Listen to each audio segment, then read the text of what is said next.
mission guide. But they did it. They served a very different purpose. Created, I hope we created something that is for children. It's a bit of fun, but it will also. Über 100 Fälle werden ihm zur Last gelegt, doch der 56-Jährige bestreitet alles. Er habe als Abgeordneter einen Kinderpornoring auffliegen lassen wollen und deshalb die Videos gesichert. Der Ölkonzern BP kommt bei dall'Europa League passiamo alla Coppa di Slovenia, sponsorizzata Horvers per la sesta volta nella sua storia conquistata dal Maribor. Nella finale di sabato scorso disputata sul proprio terreno del Vlaams minister-president Chris Peters wil een gedragscode die Vlaamse ministers en parlementsleden verbiedt om lijsttrekker te zijn bij federale verkiezingen. Van de geldautomaat is overleden. John Shepherd Barron uit Schotland.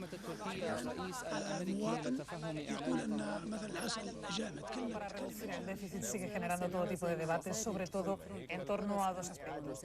إعماره وقال بالحرف قال أنه إعادة إعمال المبنى الخارجي رد على أسا زاق سكين جرا نمدينين يسفيدن سق المشاريع نادي سمسيتن يتسوقن جديس المبادرة الأمور توصيني تدرت نمزدق المشاريع النغم مثل الفيت تحت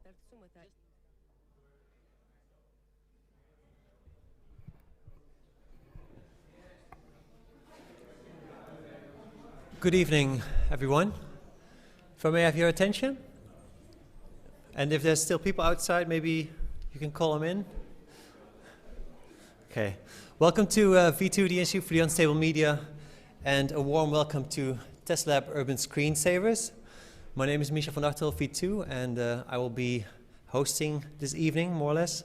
And I see some new faces here, so I'll first explain the formats of Test Lab to you. This is a sort of informal gathering that we organize every other month, and where we invite artists to come to V2 and demonstrate their projects to us, and where you as an audience serve as a critical test panel to these works. And you can do that in two ways. One is by engaging in the discussions after each demonstration, and the second is by hanging around after the formal program and engage with all the works that you've seen demonstrated, test them as it were, and also speak to the artists one-on-one, as they will all be here to talk about their projects one-on-one with you. We always organize these evenings around a certain theme, and tonight that theme is urban screensavers. And that doesn't mean, in case you're worried, that we'll be looking at computer screensavers all evening. No, we're going to do quite the contrast. We're going to look at projects that are quite different from screensavers. And this evening we called on this title, especially because we wanted to prevent artists from turning into the screensaver designers of our urban screens. And why is this a worry? Because we do agree with most programs on urban screens that a screen is a wonderful medium for artists. It has lots of opportunity in it. And we also agree that the urban space is a great domain for an artist to engage with its audience. But we are kind of worried, though, that there has been too much attention on promoting the urban screen as an artistic medium, and too little attention to kind of drawing up an artistic agenda for this screen. So we want to know what are the actual requirements of these artists for using these urban screens. What can we add from looking at works to this artistic agenda, and what lines can we draw in an agenda for the future? And this is why we have invited in tonight's program several artists demonstrating works that all in one way or another relate to screening in urban space. And as you'll see throughout the program, they all have very diverse angles on doing so. And this is, of course, for us to add as many different points to this artistic agenda as we can possibly do in one night. The artists that you'll see demonstrating in the program tonight are Michelle Teran, Matthias Oostrik, Guerra, Gunnar Green, Toine, Horvers and Paul Cox, and Toine and Paul will be assisted by Carlo Pelt and Artem McGinsky, who are two developers in that project. And I will introduce each and every one of these artists later on in the program more elaborately. But I would already like to announce, or kind of take a head start to one of the projects that we'll see in the program tonight, which is a project called Beam It, on the screen to your right there. And this is especially interesting for the online viewers because they can already take a head start and start interacting with this application and post on there. And we physically here will see the result of that later on in the show. Then there's one more special guest that I would like to announce for tonight's program, and that is Oscar Steens of a company called City Media Rotterdam. And City Media is one of the key facilitators of urban screens in the city of Rotterdam. And we've invited him to also give us some examples from their practice of how they collaborate with artists in using urban screens in Rotterdam. And then after his presentation, we'll also kind of look back on the evening. And I'm curious to hear from Oscar what his view is on the projects that we've covered throughout the program. Well, as I said, at the far end of the program, there is ample opportunity for you to try and test everything that you'll see in the program. And while you do so, you're welcome to enjoy one of our screensaver cocktails, which are especially designed for this evening by Alex Falk, our production assistant, and he will be serving them during the wrap-up when we enter into the sort of playtime in the program. Okay, so there's tons of things in the program. Here's a sum up, and there's only limited time, so I think I should stop announcing things and we should start entering the program. The first person we'll see in action is Michelle Teran, and we have invited her not only to demonstrate a project to us tonight, but also to give a short introductory talk on her practice. And I will introduce her more elaborately now. Michelle Teran develops performances via staging of urban interventions such as guided tours, walks, open-air projections, participatory installations, and happenings. And she has done these interventions at a great number of acknowledged events and venues throughout the world. And these brought her numerous grants and awards for her work, which include, and this is quite a list, the Prix Ars Electronica honorary mention, the Vida Art and Artificial Life Award, and earlier this year, the Transmediale Award, which is quite a substantial list of awards. And she got this Transmediale Award for a work that you might know or should check out, which is a journey through the city of Murcia in Spain, searching for the locations and authors of various YouTube videos. She will not talk about this project here tonight. She will focus for TestLab Urban Screensavers on her projection-based works. And after her presentation, we'll see a demonstration of her project, Black Leather Projector Purse. I would like to welcome Michelle to the stage.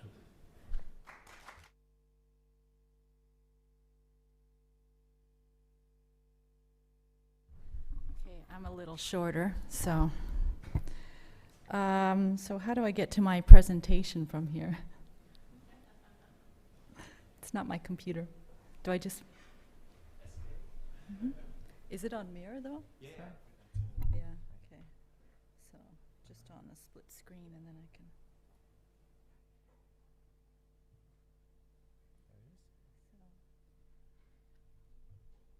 So I need to have the mirroring off.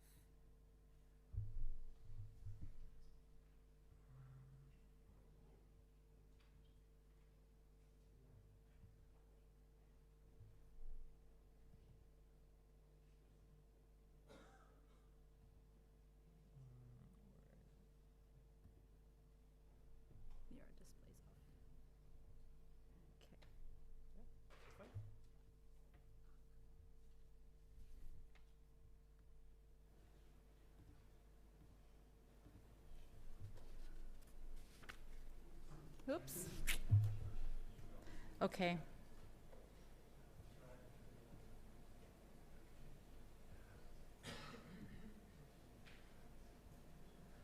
Now it's not.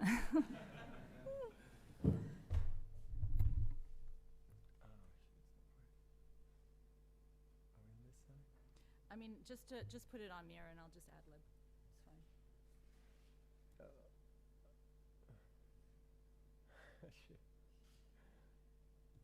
Like that.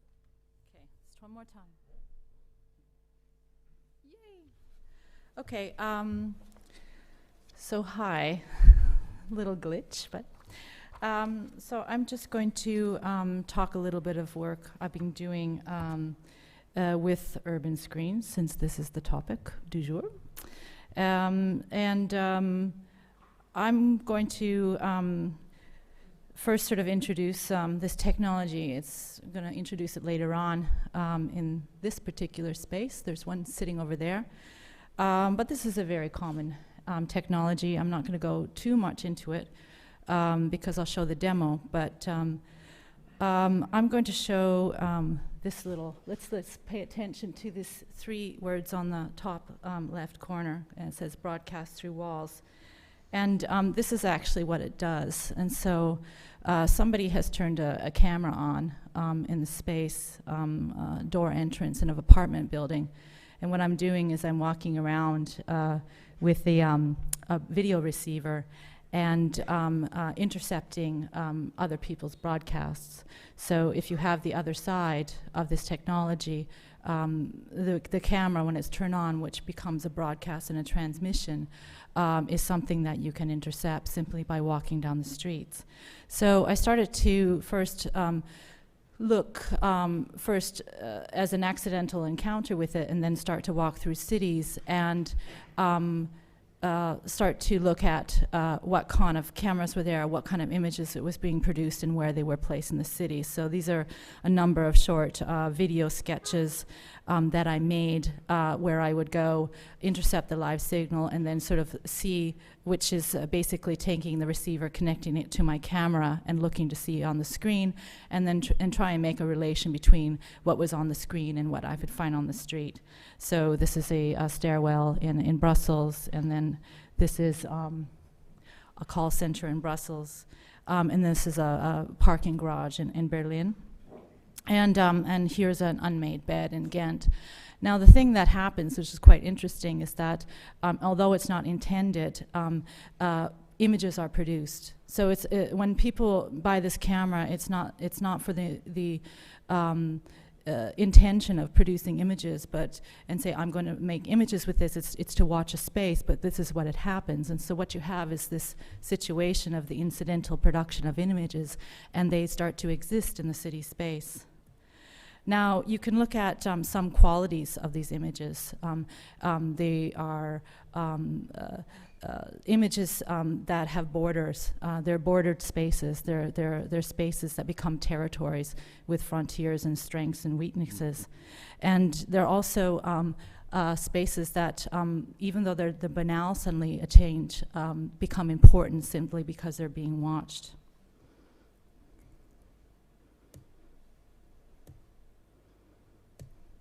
They're images that are defined by what you can see within the frame and what's happening outside the frame.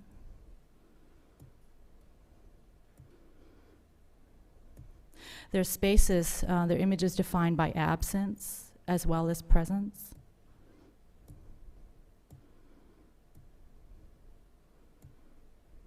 But what could what happened in the past, or what could potentially happen in the future? By the way it's framed, by the actions happening within the space. The absent viewer, the people that could, or the person that might or might not be watching what's going on. The way domestic spaces are depicted through the objects in the room. And these become these depictions of metaphysical depictions of people's desires, dreams, and fears.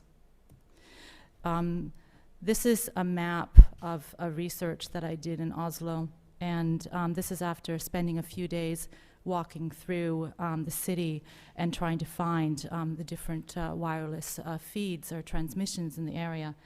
From this, I made a friluftskino, that's Norwegian for open-air cinema, and I actually made a program guide. So I picked 7 of the places that I wanted to go towards, and staged an intervention where I would focus on the qualities of the images and slow it down so it actually became an open-air cinema. This involved wheeling up a 5,000 ANSI lumen projector with a battery, a power inverter, an antenna, and a scanner and the video receiver, and using different sort of sites and locations to dictate where the cinema would take place. So in this case, it's picking up a empty baby's crib, and the cinema takes place on a traffic meridian. Popcorn and drinks are served. This is in a car wash, and this took place one night, and I'm going to actually sort of talk about it a little bit more. And hopefully we have a video playing. Yes. Okay, this screening is titled Car Wash, and with the screenings I would name the intervention after a Hollywood movie. So this is Car Wash. The screening titled Car Wash took place in a darkened parking lot in the neighborhood of Groenland, and used live video coming from the interior of a car wash. The following information is a compilation of different sources during the evening of the intervention. The car wash is a place for taxi drivers, mostly coming from Pakistan, who come to wash their cars and take a break during their shift. Groenland, historically a white working class area of Oslo, became the target destination of many people coming from Pakistan, India, Sri Lanka, and Somalia, making it one of the most mixed neighborhoods in the country. In Norway, there's a large problem with heroin, and in the park nearby, it is openly sold and used in public. In the last years, the neighborhood has become a hip place to live, with new housing developments and subsequent rent increase. Norwegian mainstream press recently published reports involving tax cheating, money laundering, and connections with drugs and weapons distribution by the Pakistani taxi business. Although the area of Oslo became the target destination of many people coming from Pakistan, India, Sri Lanka, and Somalia, making it one of the most mixed neighborhoods in the country. In Norway, there's a large problem with heroin, and in the park nearby, it is openly sold and used in public. In the last years, the neighborhood has become a hip place to live, with new housing developments and subsequent rent increase. Norwegian mainstream press recently published reports involving tax cheating, money laundering, and connections with drugs and weapons distribution by the Pakistani taxi business. Although I was first drawn to the simple image of the car wash, these other layers of information arose through the performing of this intervention. The first thing that one experiences is the strangeness of having a building turn inside out. The inside of the car wash is overlaid on the brick wall of the car wash's exterior, as if one had X-ray eyes. The uncanniness of this feeling brings a sharpened awareness of the facade's exterior, but also of the building's interior. One is situated both inside and outside the building. The cab drivers enter into the parking lot and notice the projection. They are curious about it and approach the seats to ask questions. Some sit down and watch and to talk with the people already seated. Popcorn is eaten and tea is served. Some leave for a while to go have their car washed. Others come to sit and watch. The process of observing and being observed continues throughout the evening. There is attention paid to the performing of everyday actions. Somebody washes a car. Somebody walks across the room. Somebody stands and talks. Awareness of the camera is made evident by a sudden engagement with it, indicated by occasional funny walks and waves. The taxi drivers become both the spectators and also the subject of the open-air cinema. Along with the taxi drivers, there are people walking by who stop and watch. Some take pictures with their cell phones. Some make telephone calls, perhaps to transmit this event to others through various communication channels. The owner of the car wash brings up the issue of permission. The hiking of parking lot, wall, and signal have been carried out with his prior knowledge.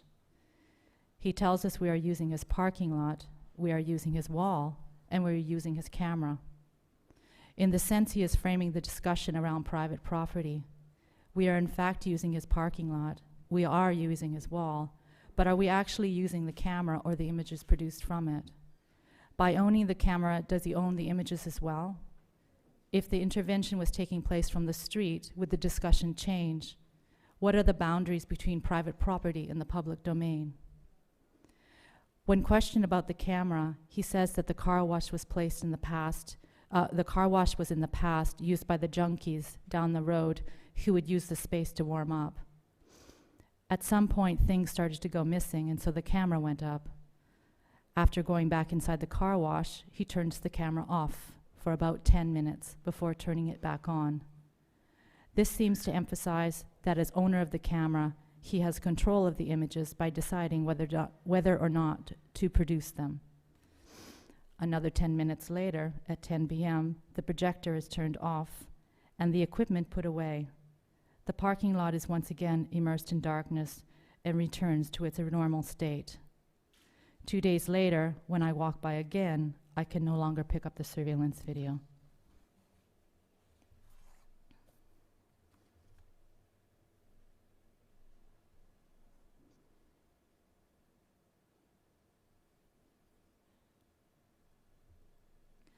So the next project that I'm going to talk about, this is, so I'm talking about the situation of piracy, of not asking permission and almost being like a parasite that takes over a space for a short period of time.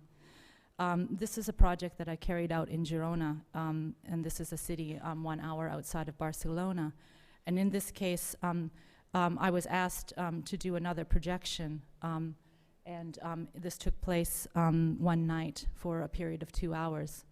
The Project for a City is based on, it's referring to a text written by Georges Perec called Project for a Novel, where he describes an illustration that he saw of a building's facade suddenly being removed and being able to see the contents, where he proceeds to describe the interior, the people there, how many rooms, the objects, the different actions to a place, and he performs an inventory of the place.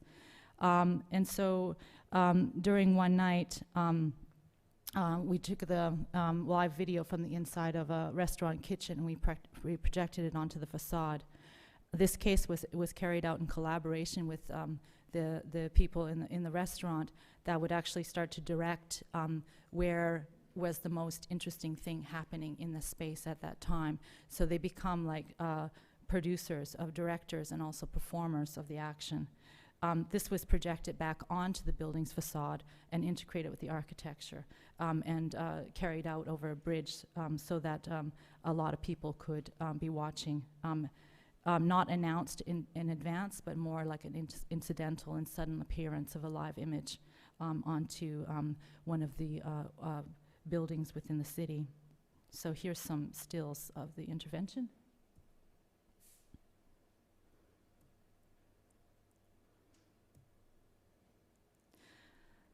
So I'd like to finish with just 3 things that I'd like to open up for discussion, but maybe this is my sort of contribution to it. So this the idea of urban narratives, looking at things that are produced in the city and finding ways to bring them to the surface and making them visible. The city as a surface, almost like architecture as skin, using material that is already in the city as a site for projections and interventions. And then also the situation of permission versus piracy. How does the event or the action change when people are in the know, when people are active agents in the production of the intervention? So I guess we move to the next thing. Yeah? I'm good. Do I just go there? Yeah? Okay. So I'm going to show this object there. And I just wanted to give some slides to give it context, because it's not a standalone object. It's an object that I perform with. So this was an object that I built in 2006. And it was used in a street performer. Here's a performance still to intercept live video and reproject it back onto the building. And so here's some stills of the performances I did. This is the entrance of the Willy Brandt House, the SPD building in Berlin. This took place in Kreuzberg. And this is the front entrance, a live surveillance video of a front entrance of the building that I'm intercepting, projecting it on the street, eventually moving the image so that an image of us standing in front of the building is projected back onto one of the members standing in the crowd. So.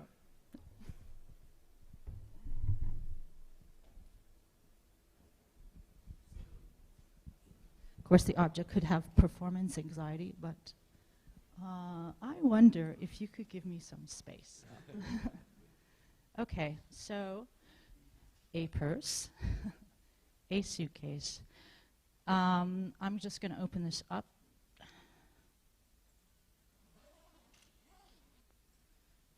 So we have different little technical things, and when I started to assemble this in preparation for Rotterdam, I was actually glad that I was not taking the plane, not just the volcano ash, because I think it would be, does this look like a suspicious object for the airport? Yeah. Okay, so car battery, power inverter that takes the 12 volts and converts it to 230 volts. Another 12-volt battery, projector inside, and a lady's purse. So let's see what it does. This is on. So now I am hooking up the battery, and hopefully the inverter will turn on. And now I'm going to hook up the video receiver that's right here.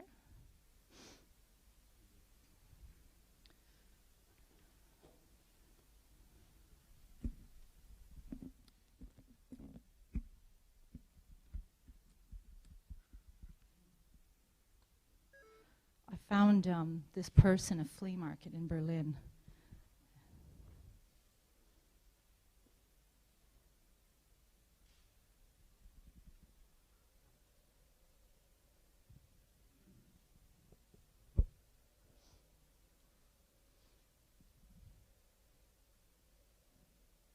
So it's just going to warm up now.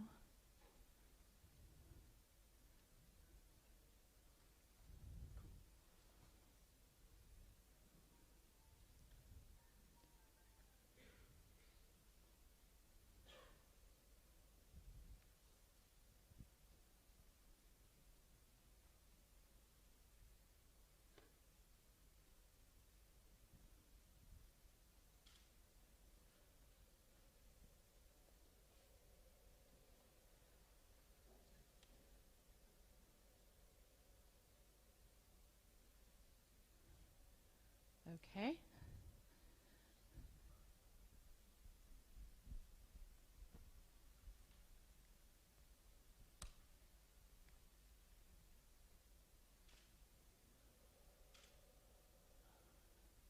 So here we have a camera here, and hypothetically this would be outside or something, and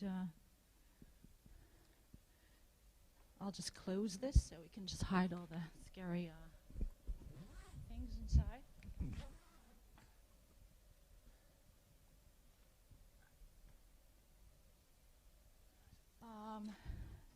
So I just had a prop that I forgot here.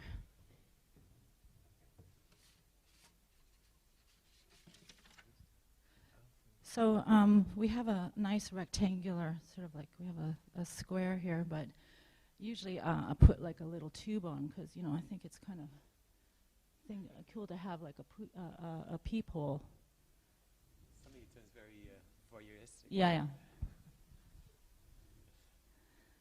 So usually I was looking for it in the hardware store, but I didn't quite find it. But the idea is that you have a little sort of peephole thing so that when we pick it up, it actually, and it allows you to play around too, so, you know, it can kind of move around in the frame. But it's also mobile, so I can't hold this microphone.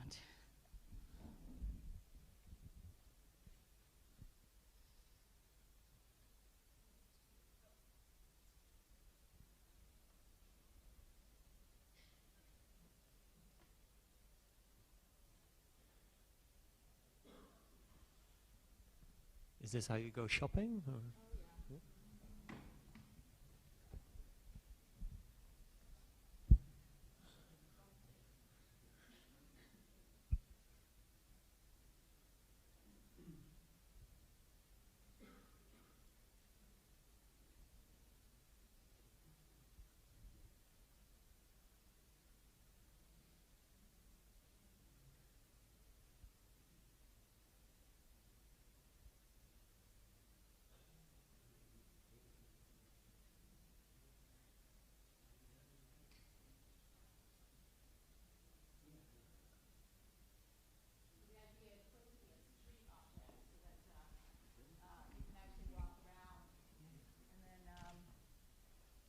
And then, when you find something interesting that you find, or you want to project on, and then you construct an image from that. So there's another camera in the space. I'm going to try and find it.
Two of them, so sometimes you find more than one camera, so then you just sort of switch between the different channels of video and alternate them, so you can start to really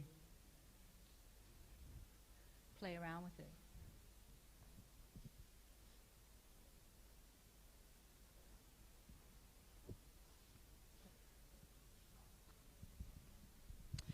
So that's basically it.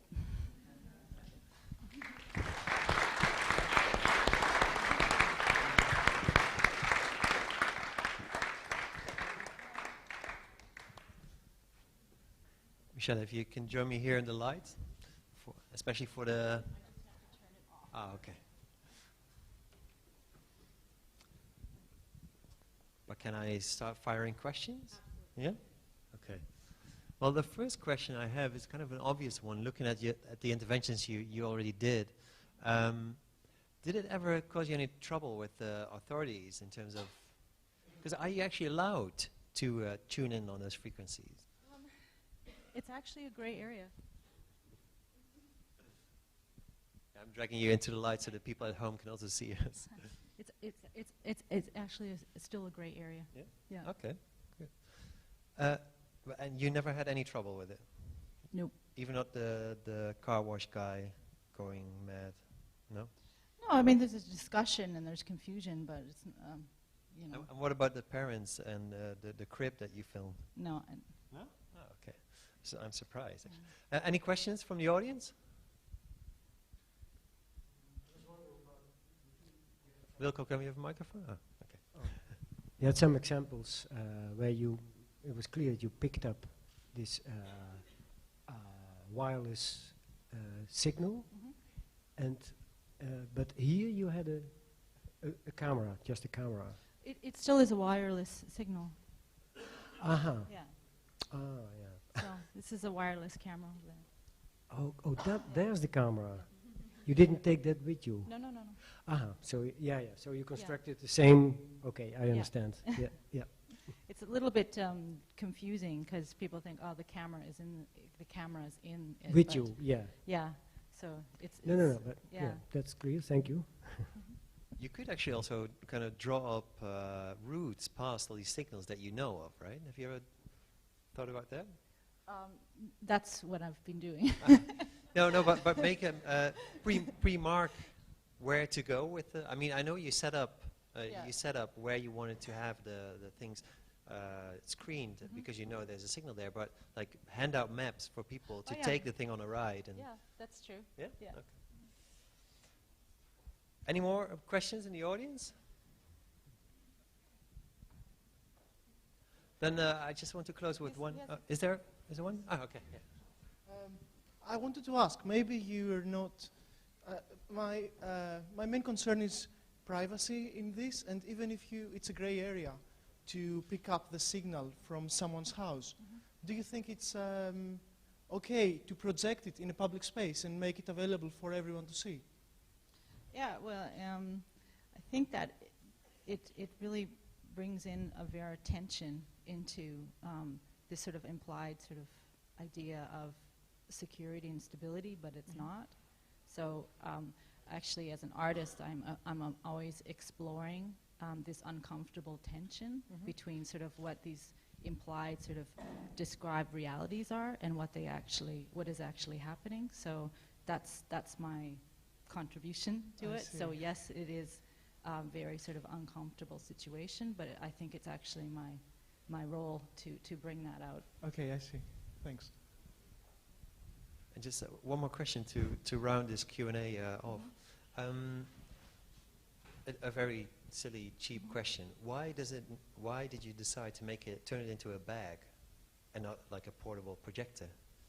I think because, well, I'm a woman, and I just had this really strong image of a female body moving through space, and so when I saw the purse, I just had this really strong image that I wanted to use it to have a mobile sort of object for projecting images. And so it just, when I'm making performances, I'm also sort of constructing a persona.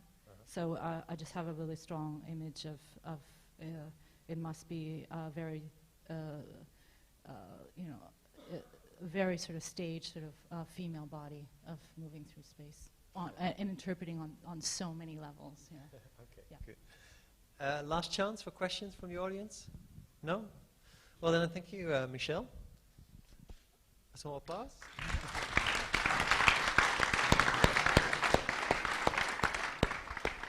And now we're moving to the next demonstration of the evening by Matthias Oostrik, just around the corner.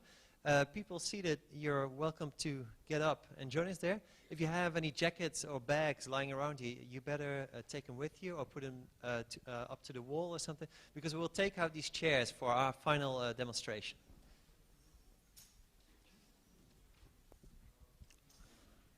Can I have some light? No? Oh, here. I have to mind the crosses.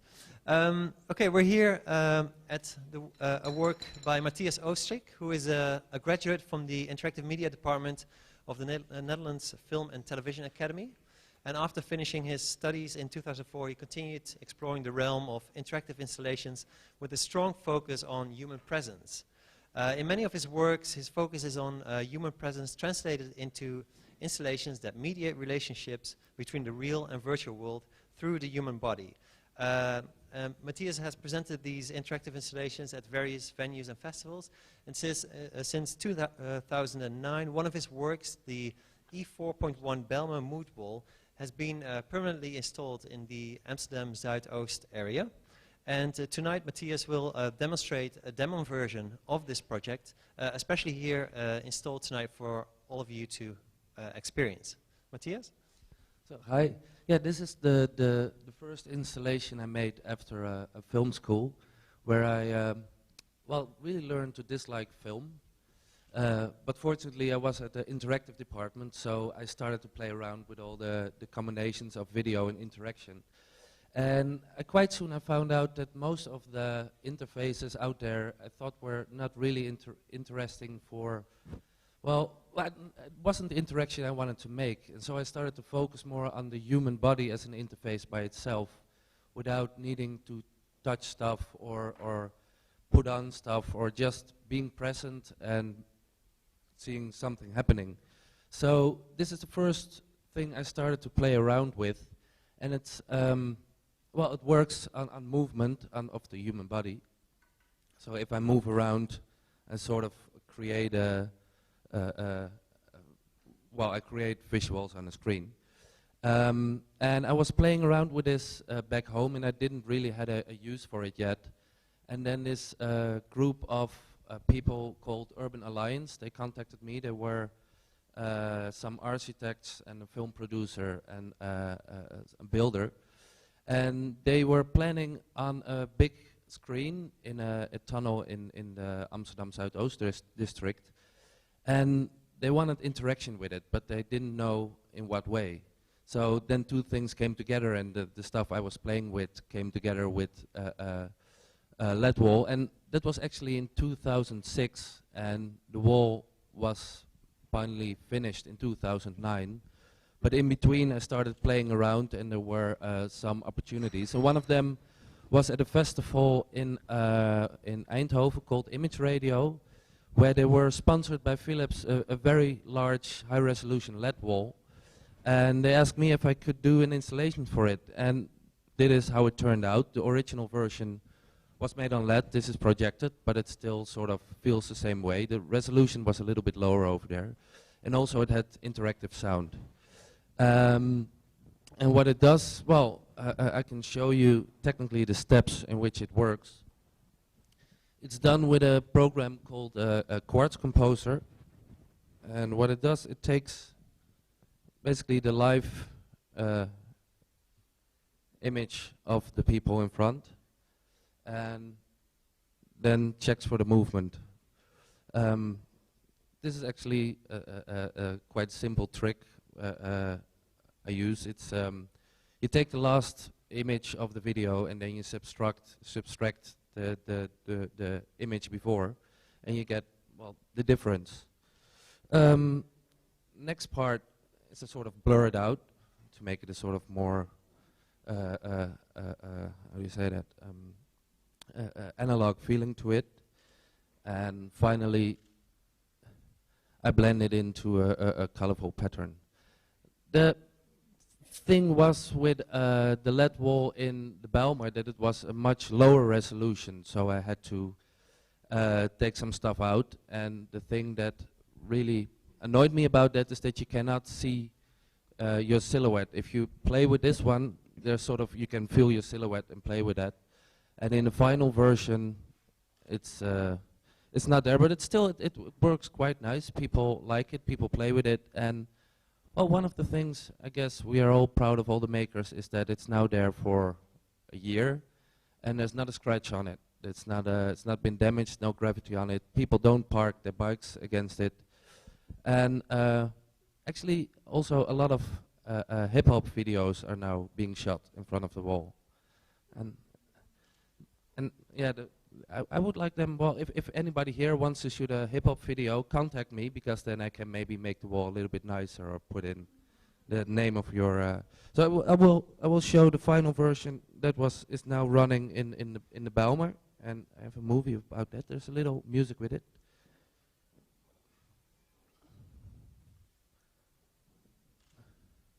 Maybe somebody can turn up the music. Ah, it's not necessary.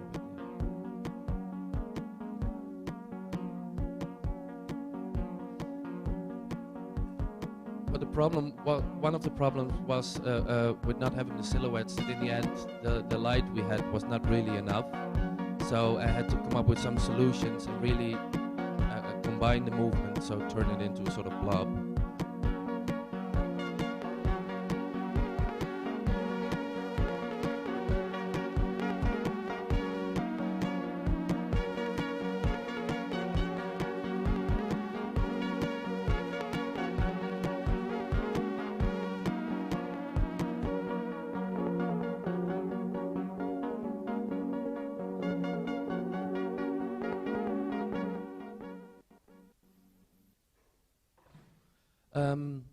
It actually works best for people driving on a bicycle.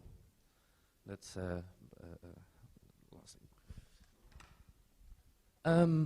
yeah, that's a short story about the wall and about the technique behind it. Maybe there are questions. Maybe we give you a little applause first.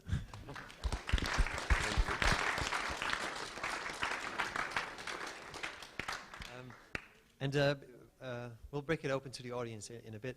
I was wondering, you also sounded surprised that it hadn't been demolished by the local community yet.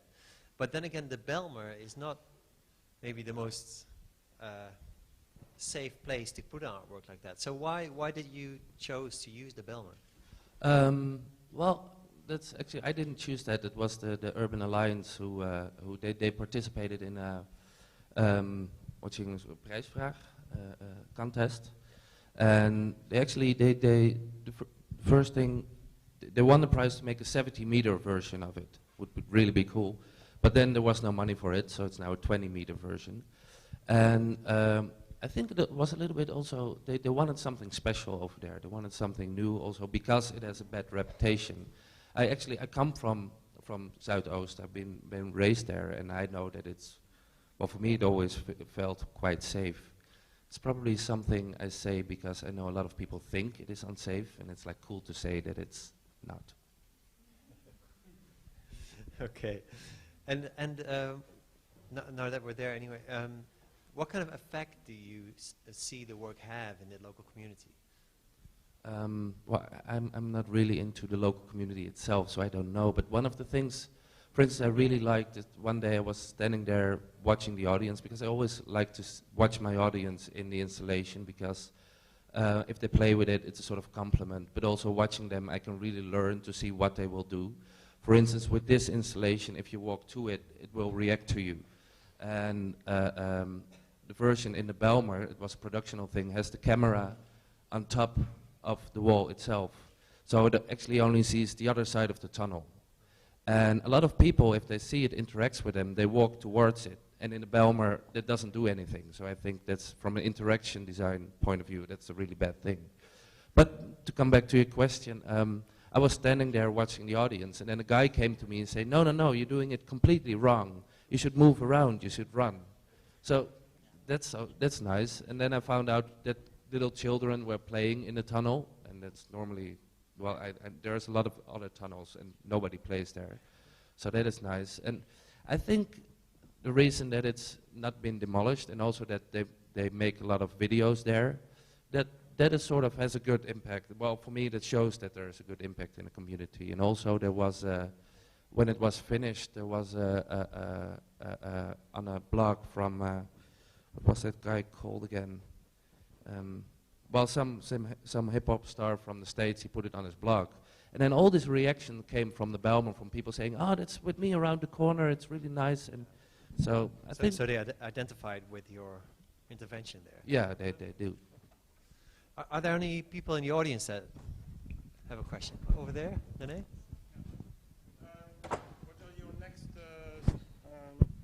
What are your next developments in this direction? Because I saw you were on a mapping festival in Geneva last week. Yeah. Well, kind of performing with this kind of video, or are you more into urban interventions?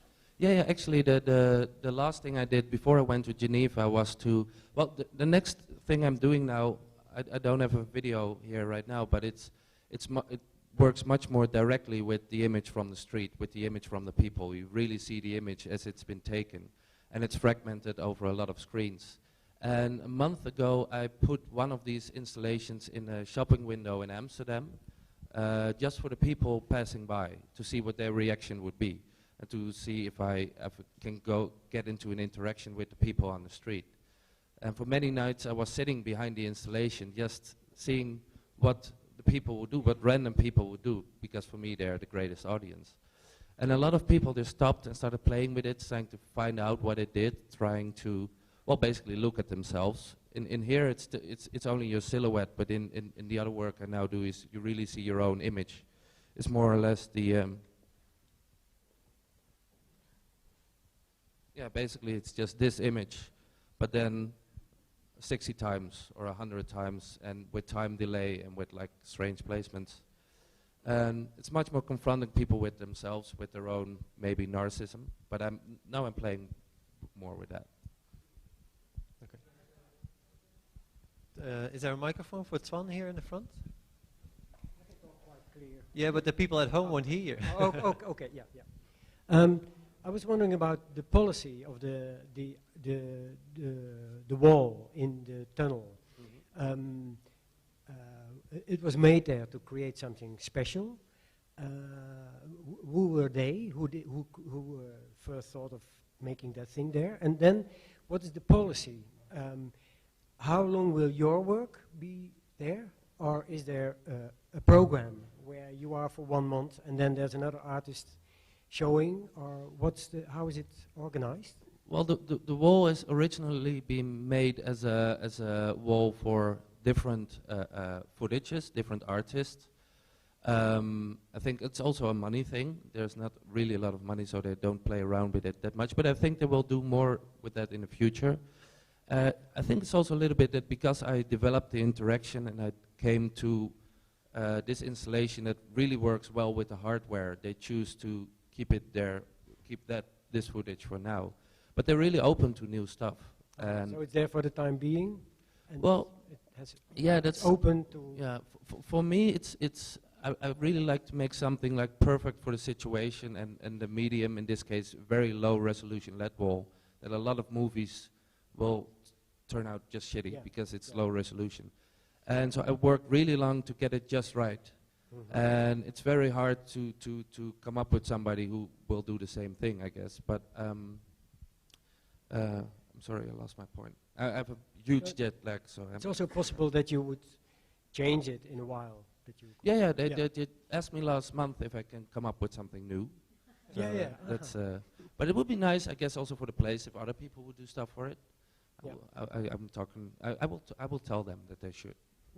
So is this an open call to everyone here? Well, it's not my call to make, but maybe if they are open for it, maybe they can send a sort of call to the V2 website. I can suggest that to them. I have one more question. It also kind of relates to Toine's last question.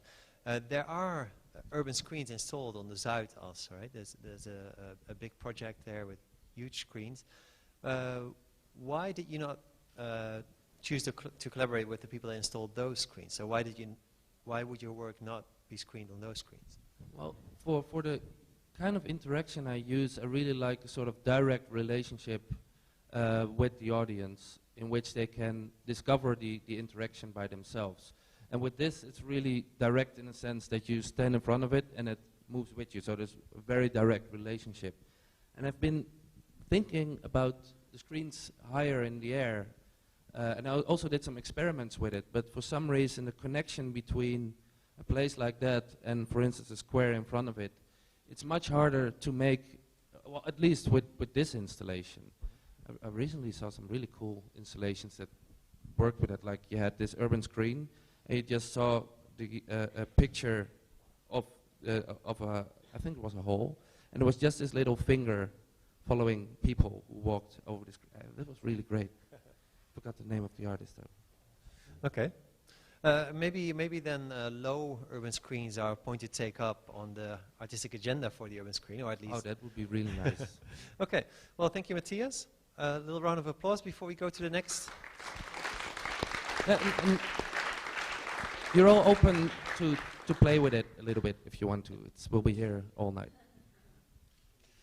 Okay, our next demonstration will take place here by someone very close to V2, actually, because besides being a software developer at V2 and teacher at several art academies, Guerra, next to me here, is very much involved in open source culture with a special critical view on communities. And Rui has initiated self-organizing communities such as INTK in Utrecht, which he's representing here tonight, and Undef in Rotterdam, that some of you might know.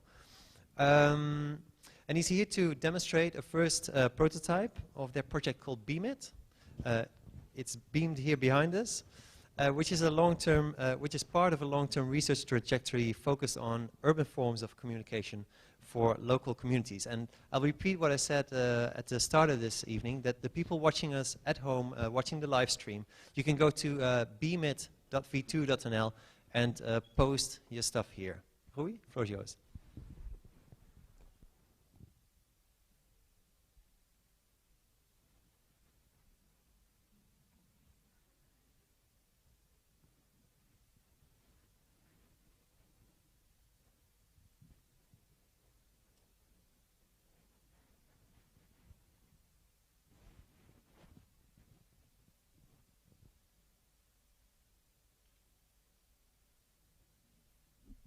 Okay, this is going really slow if I have to type the whole presentation on my phone. So I will just try to talk a little bit, if people at home allow me. Yes, my wife is here, by the way. So this is one of a project, like Michelle just said, a project part of a series, and we call it Beam It. And you can visit the website, and in that website you see a streaming of, so people can see basically this area here, they can see you, and they can see the screen as well, and basically they can type things into the screen. Yes, I hope someone can manage to break it now. It's always nice when things break during a presentation. But, so yeah, another thing I would like to show is just this little beamer. It's just a hand pocket beamer, so, and I will just try to show you, if possible, a few images of the projects we've been doing until we arrive into this project. So yeah, we already talked a little bit about INTK. It's just a multitude in Utrecht, and by multitude I mean it's a different group of people who we don't always work necessarily together, neither we have this common goals, but every now and then we just do things that happen to overlap. And one of our first projects was called Would You Be Shocked If I Put On Something More Comfortable? And I will try to show you some images. You really have to multitask if you want to keep up with the text and with my presentation. So basically our first project was very, very low tech. The goal was to make a group of research or experiments in kind of urban communication. And basically what we did was to type a sentence on a big cardboard that said, would you be shocked if I put on something more comfortable? And we walked through a few bars and private spaces. And our rule was basically we should not directly talk to people. So we would wait until someone come talking to us. And if you walk around in a bar with a very big cardboard, like you, I'm not sure if you can see it on the pictures. Little cats. And so yeah, basically we walked around in the bar with a big cardboard, and a lot of people came to us. And if someone would come to us, we would point them to a website called Would You Be Shocked If I Put On Something More Comfortable.com. And there you would see a video explaining, or maybe not, what this question meant. And eventually you would get invited to a private party. Our second project was called Beam Me Up Scotty, and I'm sure you have seen thousands of those in the internet.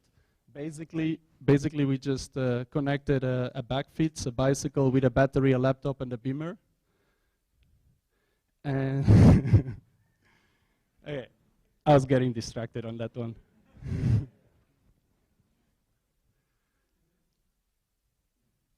So yeah, I think you've seen these kind of setups before, just people in the middle of the street beaming stuff into buildings. And maybe here the only little twist we made was that we were not only beaming our own content, but we had an interface where anyone who were in the street could just start making drawings on the buildings. We always, at least for me, I always like the participatory aspect of the projects. So can you guys see the images, or you're too distracted with the little cats?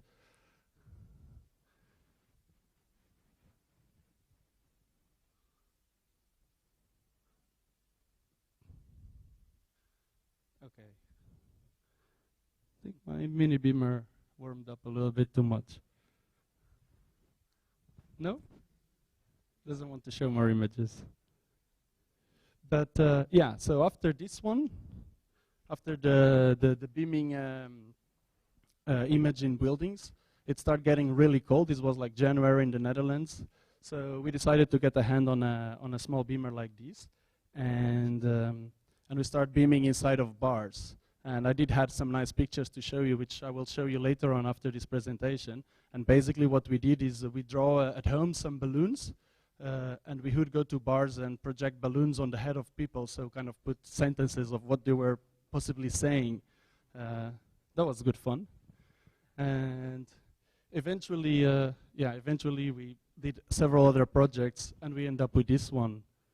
And maybe I only need, I guess you all got the point, and there's also a few things I would like to say about it.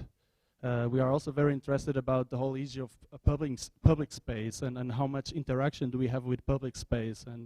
And for this work, I really would like one day, this is the very first version, the very first public version. So of course the ideal place would be on the street. And one of our target is to focus on the digital divided, meaning anyone walking around with a browser or with a web device can have access to this work, but everybody else that doesn't have access to internet access, then just cannot beam anything to it. So so that's it. I would like just to mention that the people involved, the people involved was Alexandro Del Gallo, which is probably hidden somewhere up there. He did all the streaming for this, which is really special streaming because it has to be extremely fast. And David Jonas, who's also in the public, he did most of the programming. Yeah, there he is. That's it.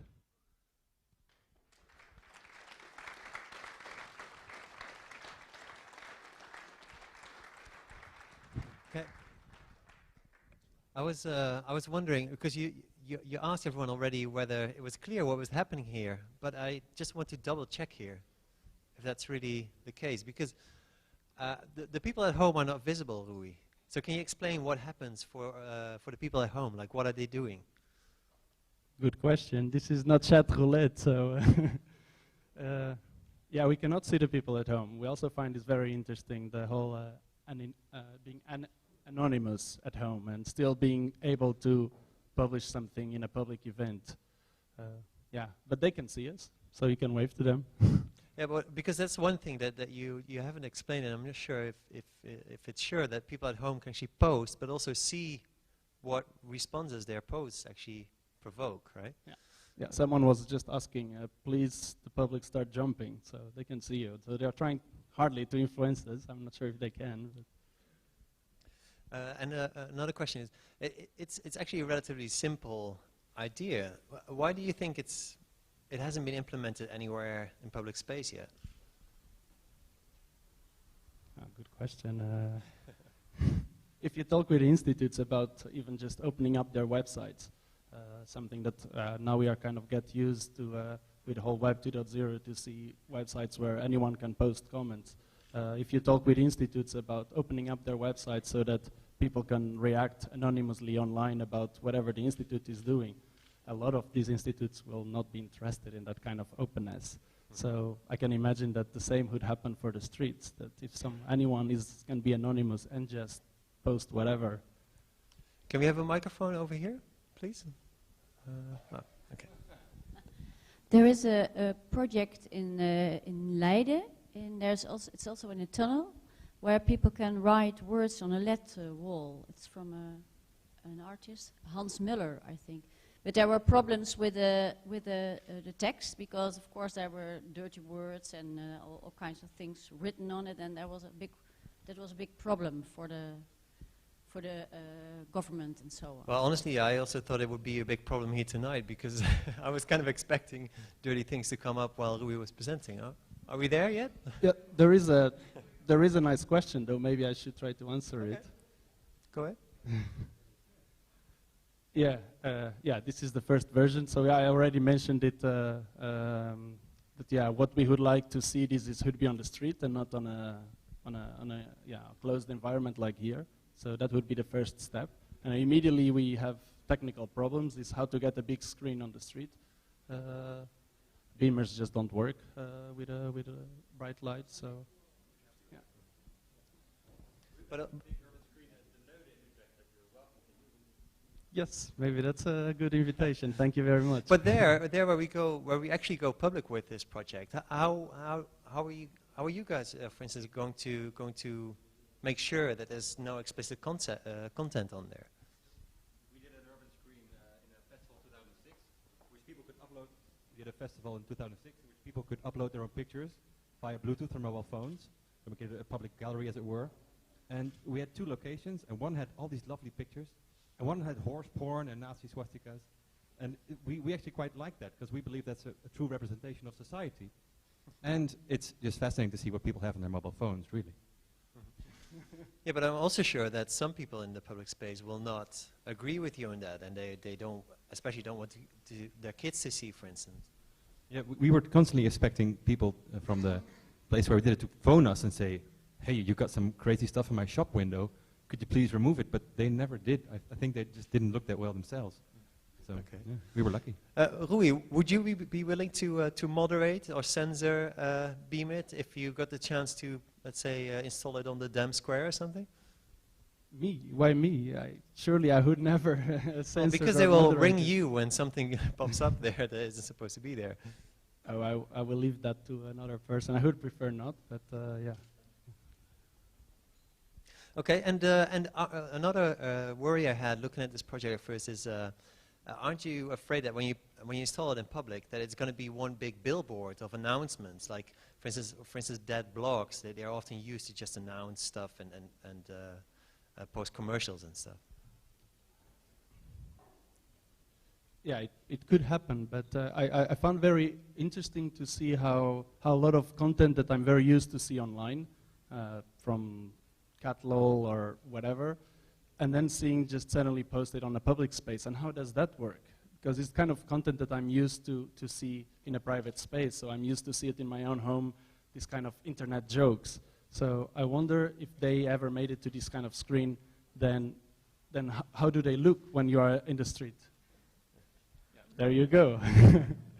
And another thing I was also thinking of, because we had a test run of this in the lab, and the first thing people started doing was finding pictures of people inside the lab, post them on there, and somehow you feel shocked seeing your private party pictures on there. On the other hand, they are already in the public domain. Is that one of the intentions that your project has? Yeah, I wouldn't call it an intention, but maybe an interesting outcome is to see all this content that we know maybe we have uploaded ourselves. Most of the pictures of myself that you've seen here today, I probably upload them myself to the web, and suddenly it looks very embarrassing to see them beamed right here in front of all of you. But yeah, so people at home, Google Rui and it's also it's also interesting. I don't know. If you had opportunity to visit the website, it does have a very different feeling once you are just seeing it online. It's a very kind of telematic experience. Suddenly, it's just text, okay, and a few images and maybe some few videos. But suddenly, you are aware that you are beaming something to a place that there's a lot of people looking at it, and I don't know. It does give some kind of power feeling to it. Okay. Yeah, are there any more questions in the audience? No? Okay, well then, thank you, Rui. And thank you. Everyone with an iPhone, keep posting.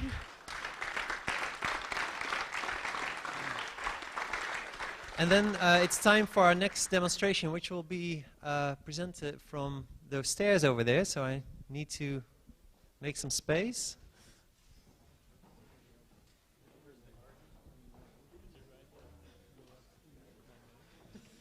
And here we'll see a project demonstrated to us actually by 4 people tonight, all present here for the next demonstration. The 2 Rotterdam-based artists and initiators of the project, Toine Horvers and Paul Cox, and the 2 developers that worked on this project from the side of V2, Artem Baginski and Carlo Peltz. And with consent from Paul and Carlo, I will limit this introduction to the 2 persons that will actually explain the project to us tonight and tell us what this project called Bijenkoppen is all about. Toine Horvers here right next to me, Paul Cox here.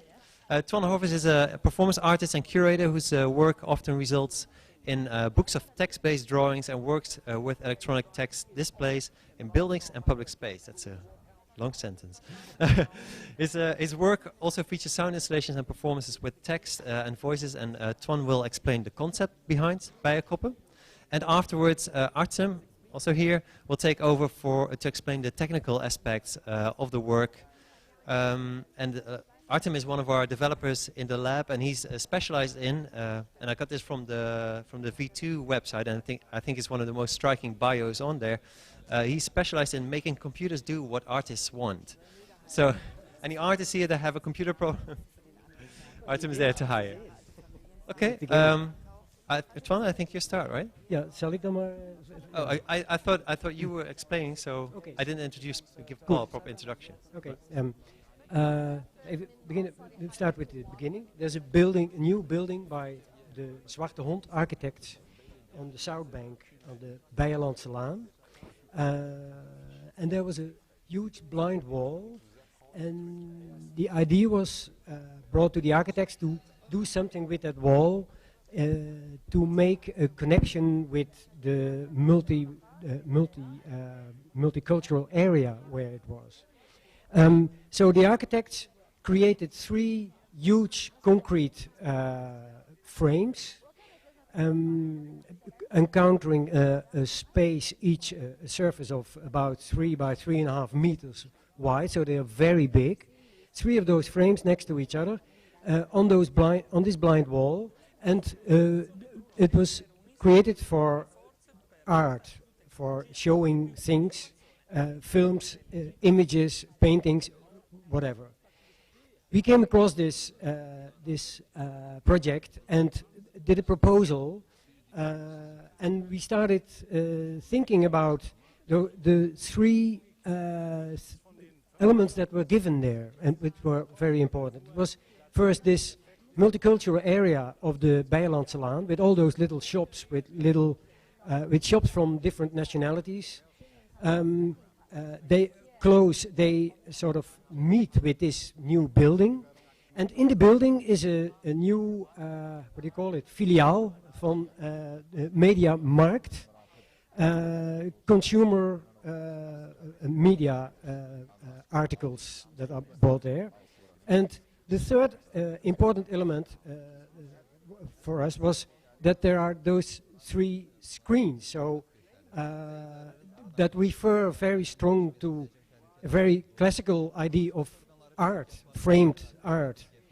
And our idea was, in the first place, to make that into, to make those 3 frames into a portrait gallery. It should be a portrait gallery, and there should be it should be the portraits of people that could be, in a way, recognized by everybody on the world. And we came across this idea of news readers, because the news is something that a TV appearance that you find everywhere all over the world. And what's also interesting is that most of the TV presentators vanished everywhere, but except in the news. The news is always presented by a person that looks straight in the camera to speak, to bring to you this message of what is actual now. So we wanted to have 3 news readers, 3 portraits, really as a sort of ritual thing around those news readers, around this traditionally also a ritual thing of a portrait, a framed portrait, that for 24 hours continuously would be there. So we needed a search machine that could scan continuously along many as possible TV stations in order to get those images of the people, the news readers, just before you get the real information about the item. It's sort of the introduction by the news readers. I think that's maybe for now that's enough, because we then got to V2, and they started a very interesting adventure in developing this search machine, trying to find those portraits and trying to find ways to let them to just find those portraits that we wanted. And you will see, and you will hear in the next minutes by the developers how they explain this, that the machine makes mistakes, and but we're still working on it, and see where it gets. To be practical for a moment about this, we at the moment, we don't have the money to realize it in those real screens that are very big. That should be LED displays. But we're working on this, and we are very happy already that that V2 succeeded in developing this machine and this software for the whole thing. For this, I give you to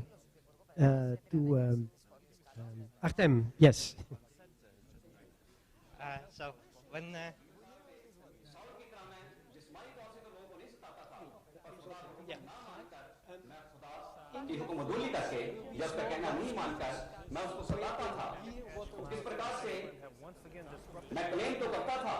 So when artists came to V2 with this project, there was already a technical plan that we will get 50 set-top boxes and we will record simultaneously 50 cable TV channels, and we will write a software that scans this immense amount of video and looks for news programs, and inside those for newsreaders, and then cut the newsreaders out in this geometry that you could see above.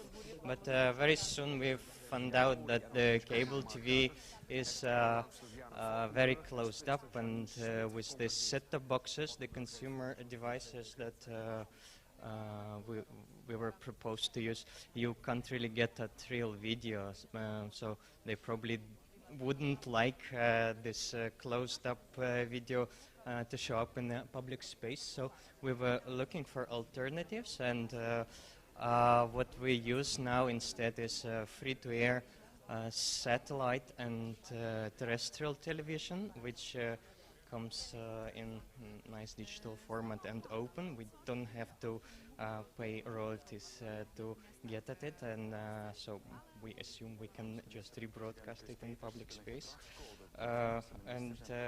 So the next problem was how do we find out when news are broadcasted? Because now we didn't have 50 boxes constantly recording. We only have one computer doing all the work, so it's nice if it records at the correct times, correct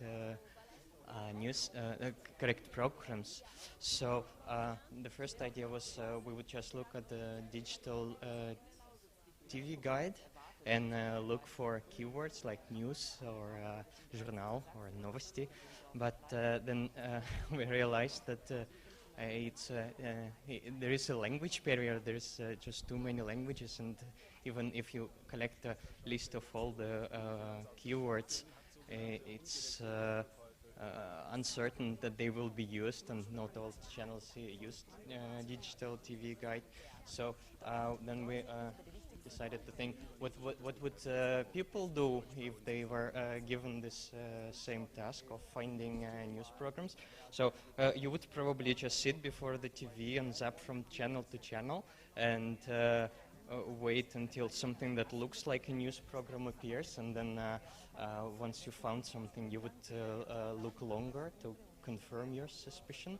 And you would also very soon find out that some channels never broadcast news, but only broadcast cartoons or telemarketing, and you wouldn't never look at those channels again. So we made a decision to make like a tandem of a machine and a human, where a machine would do the things that machines do best, the boring tasks like zapping and recording little snapshots of video from all the channels that are available to us and storing it somewhere until the human arrives and does the creative part, like looking at the pictures and deciding which channels are not interesting and which may eventually broadcast news, and on those at which time it looks like it broadcasts news, and then recording more video at those times, and eventually saying, yeah, that's it, that's a news program, record more often here. And then we were only interested in newsreaders. So in a whole news program, you would have sometimes newsreaders, sometimes the footage from somewhere in the world where news are happening. And how do we find out which are newsreaders? So we decided to use code from artwork of Geert Mul, split representation, which can compare pictures and decide which ones are similar. So the person who trains the computer would say, this picture is a news studio, and collect those, and the pictures selected like this will be used as examples for this particular time slot. And once that is set up, the machine is ready for actual work. It will record video fragments at given time slots, the ones where news were seen. Then it will detect scene changes, like when studio goes to the actual news footage, and then inside those scenes it will look for faces and keep only scenes with faces, because that's the only ones that we're interested in. And the scenes with faces, it will compare against the examples that were collected for this time slot. And if footage appears similar to one of the examples, it will be kept for actual display. And then there is only limited amount of space inside of the display computer, so we have to decide which video fragments to keep and which ones to throw away. And different time slots will give different amount of video, because some news studios are just boring and never changing, and there's nothing more, so they will generate more hits because they're always compare good against their examples. And other news are more dynamic, and yeah, they are more difficult for computer to detect, and they will generate less. Or some other reasons why one program will have more video than the other. And those more abundant programs we will overwrite sooner. And then there are like time limits. After a month we decide that news is not new anymore, and even if no new video is recorded on this time slot, we will overwrite it. And because this all is based on some sorts of tricks and heuristics, it sometimes makes mistakes, and there are several types of mistakes. One is when it records just wrong program. This can happen because the broadcast time has changed, or some country started summertime at wrong day, or not the same days as we do, and it will record something, and it will pass all the tests and will appear here. The other one is we record the correct program, but not the studio shot, but something on the street which has passed the similarity test. Then the other one, we even got the correct scene, but it will pick the wrong face because there are some faces on a wall, or some picture-in-picture. Like sometimes you have a photograph of somebody, and you even see that the newsreader is next to him, but the wrong face was picked. And finally, there are sometimes not even a face in the picture, but it looks like a face to a computer, because they're not so smart. And yeah, so Artem, what actually happens there? Because in the middle of your presentation, there was also like a short clip of a pie in the middle. So what happens there? So the pattern of yeah, exactly. So people sometimes also make these mistakes when they see Holy Virgin or Jesus Christ and spots, and that's the same problem actually. The pattern of dark and light that appears in certain configuration, you don't see it because there is also color, but computer just looks at black and white. And okay. Okay, well, thank you all for your presentation.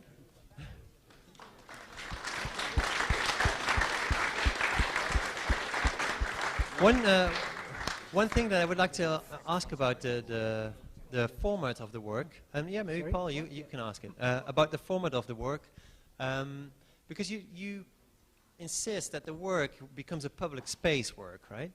But it also works quite well. I mean, even here in a space like this or a gallery setting, I can also imagine that it comes across quite strong. So what is the added value of placing it in public space? That was the reason why the idea came up. That was how the idea came up. That you would have 3 huge portraits in public space, and that people would walk by every day and sometimes find interesting things and sometimes not, and sometimes recognize their newsreader from their country, maybe. Actually, it was going into the situation at the street over there. We had to make a connection with the new building and the old street, and the old street has some little stores with big windows, and that was the reason to go into the idea of making a gallery idea, and that is actually going into a portrait gallery, and that is going into an idea of the gallery of the portraits of newsreaders at the site. And that's very important to make that connection to the rest of the street. Okay, clear. Any questions in the audience about the work or about the technical background or the Yes. Is it your intention to eventually make the system perfect and to get rid of the mistakes? Because I personally believe that the mistakes make it slightly more interesting than if it were absolutely perfect and only showing 3 heads all the time. If the question is about making it interesting or not, I will give the microphone to the artist. But I don't believe we can make it perfect. So. Okay. I wouldn't mind it to be not interesting, because I think it should just be there. It should just be what it is, what it should be, and nothing else. So, yes, of course, just, and just those parts of the news that was the idea to bring. And of course, like Artem says, it will never be possible to have it perfect, and probably it shouldn't be perfect, but I think we should try to get it as close as possible to first place, as close as possible to the actuality. It should be real time, in fact, was the idea, but that's not possible because you have to create the image from what you get from the TV. But so it should be as close as possible to actuality, and it should be as perfect as possible. Because I think that public work in public space, I think there are too many situations where, with screens especially, it is tried to make interesting and lively things, and you get really, well, I get really bored about those things. So I think that, like a sculpture that is always there and that you sometimes see, I think for me it wouldn't be a problem when it would be boring and that you would forget about it and another moment look at it again. Maybe you can add something to that, Paul? Or? Yeah, I just think it actualizes itself every minute, and that makes it interesting. So you never see the same portrait at the same time, and that's continuing, and that on the street, that makes it, I think, very interesting. And even the noise, also the noise is something that's coming through if you're walking around, and it are really huge frames, so it will work. Well, I actually would like to add a point to that. I What I like is, sorry? Oh, yeah, I'll come back to you. There's what I liked looking at the test setup that we had in the lab for some time was also that you could really see when something in the world was happening, that you could see all these different cultures reflect on that news in their own way. And especially because the cutout is like focused on the non-verbal behavior of the people, that worked so strongly because you could see an American sort of scream the news with a very timid Asian lady politely bringing the same news. And that's one of the things that I like, just as a and therefore it's more necessary that it's on the street and not in a gallery or a museum, etc. I think so too. Question here? There's always a problem with the noise. When there's noise in in a public space, it's always a problem. And what about your noise? It won't be a problem because it's very important. I understand that you also hear the voices. Yes.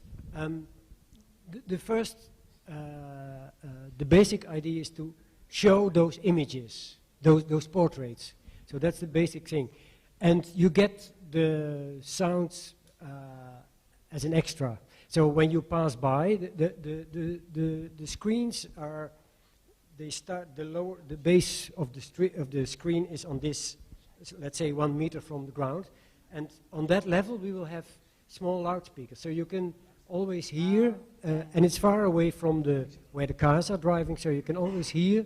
If you want, you can listen. But it will be low sound. We're also expecting lots of critics about the light, so it's not just it's not just noise. It's, also coming back to one of the things you mentioned in your presentation, that there's an obstacle now in terms of getting the finance together for the big screens. I was also thinking, is it possible to convert the work to pre-installed screens somewhere in the city, or screens that are already there? Or does it need to be those screens on that particular location? And then I would like to know why. We've made it especially for the Bijlandse Laan, and actually it's a quite autonomous work. You can make several situations visit, but we're still going for the first ID, Bijlandse Laan. And okay. Was there a question here? No? Yeah? Maybe a silly question, what about copyrights? That's quite simple. They are on television, and that's a solution they made. If the rights are still given away.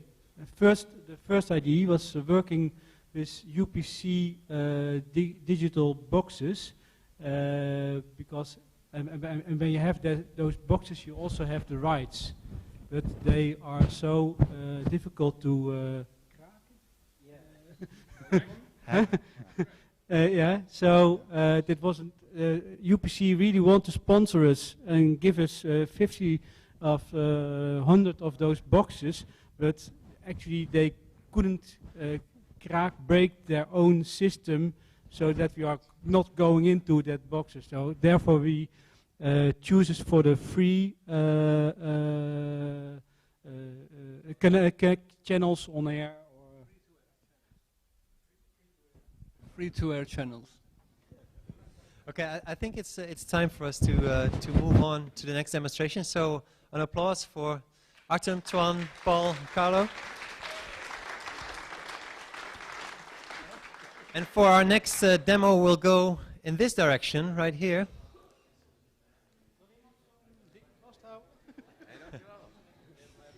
Where we'll see Gunnar Green demonstrate a project to us called Parasite. And Gunnar Green studied visual communication at the University of Arts in Berlin and completed an MA in Design Interaction at the Royal College of Art in London. He's one of the founding members of the Berlin-based collective The Green Isle, formed by Richard T. Frederik Isle and Willy Sandiwald. As a collective, they have been working since 2003, aiming to explore the dynamics of the of unconventional interaction between people, their environment, and technology.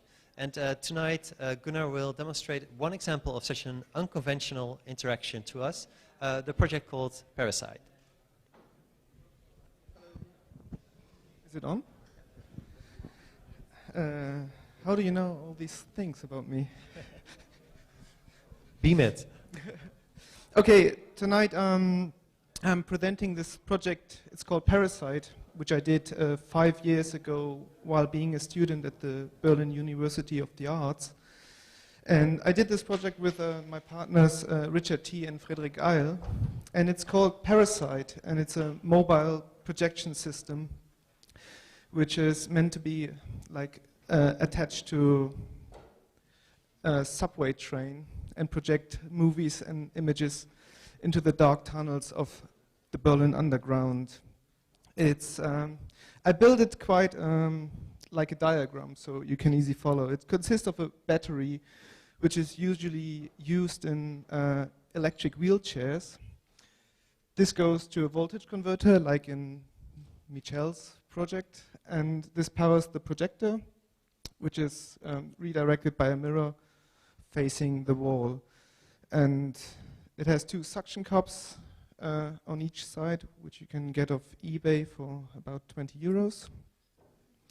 And yeah, and now I try to attach it to this thing.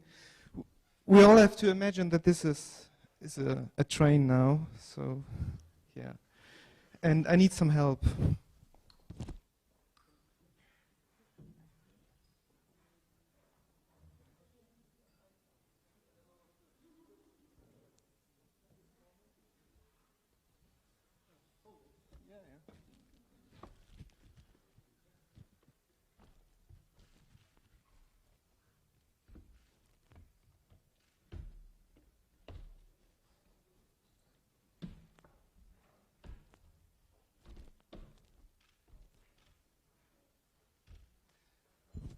Seems to work. Thank you.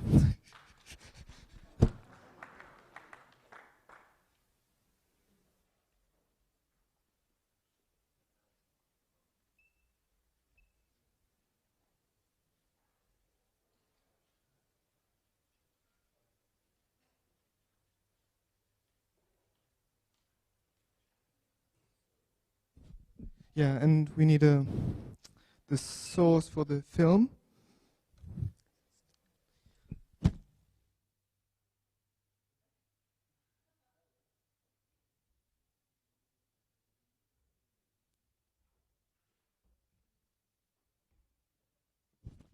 Yeah, the 2010 version comes with a multi-touch interface. So, okay.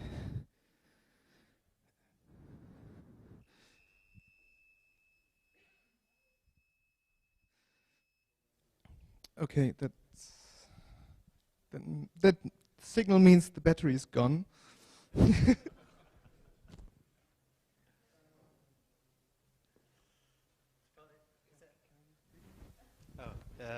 Yeah, sure.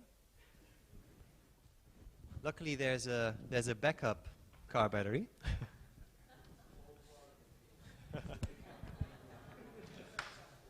But this one didn't fit the casing, so.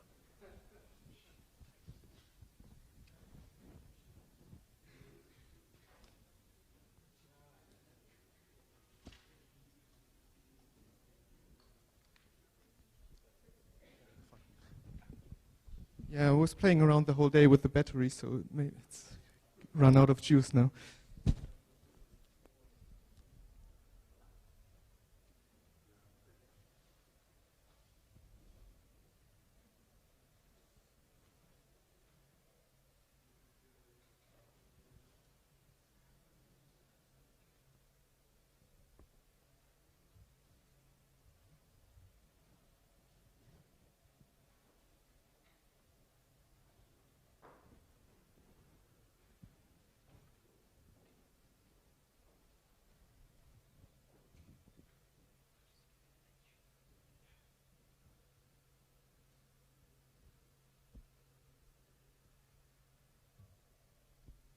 Should we play the drum sound?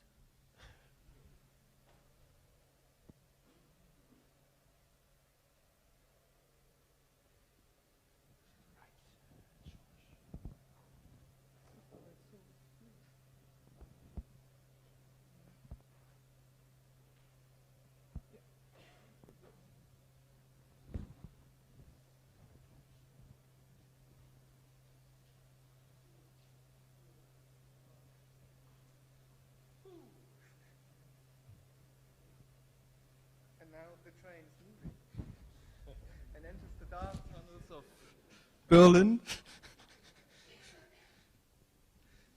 And yeah, actually, here you can see how it's meant to be, like on the real thing.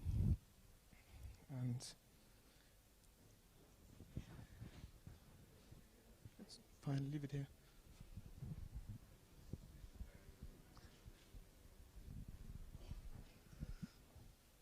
Yeah.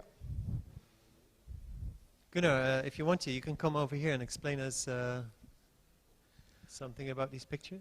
I can play the video first. Or Oh yeah, cool. Okay. I mean, go ahead. I mean, what we're seeing here is like some images of how it looks in the real context, and also some comments, some feedback we got when we did this project in May 2005.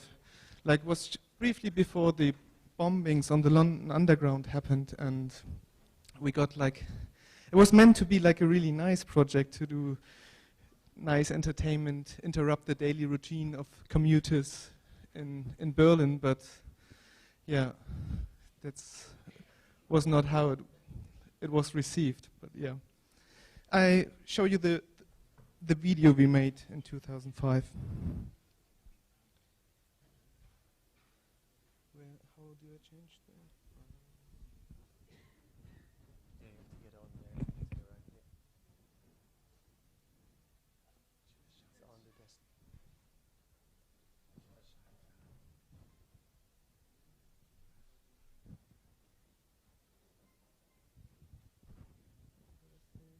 All the way to the right. Huh? Where is it? All the way to the right. The right. Yeah. This one.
Okay, can you come over here? Are there any questions from the audience about the project? And if you have an iPhone, feel free to play around with it. Yeah, why not beaming through the window instead of hanging it outside of the train? We wanted to make it look more dramatic. That counts. Yeah? I could say a bit more about that, but... Okay. Pardon me? Did you really do it? Because I seem to remember when I first saw your project that was more of a concept than an actual thing you did. I think that's the question Michelle is going to ask as well. No, to be honest, we never did it. At this time, like 2005, there was no iPod Touch video. Projectors were more expensive, and we were students. We just couldn't afford it to build the thing and attach it to a train. Instead, like I'm trained in visual communication, and I decided to make this video to get my idea out there, to get it across, and it was like proliferated via the web and through several blogs, and we got a lot of feedback, and I think it reached more people than the actual thing if I had it built. So yeah. But you also offer it as a sort of open source tool. Do you know of people that actually did it? Exactly this project. I mean, I think there's a lot of projects about mobile projecting in public space. I don't know if someone did this project, but yeah. And did you also maybe try it out on other like vehicles, like, I don't know, vans, bicycles? We did the first tests on the ICE train in Berlin, running between the station Ostbahnhof and Zoologischer Garten, which we could use with our student tickets for free, and they have power supply inside, and we were like going back and forth with the projector and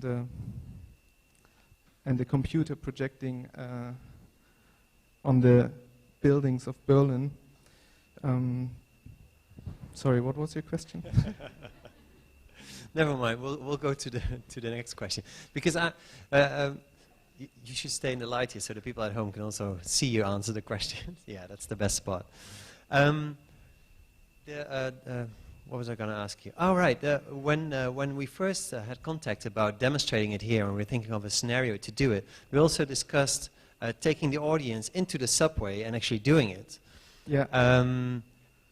But then immediately the thought struck, well, like we wouldn't come far with that, because we would be stopped even probably before we had attached the suitcase to the subway. Was that different when you first started this project? Because many has changed over the last couple of years, I guess, in that.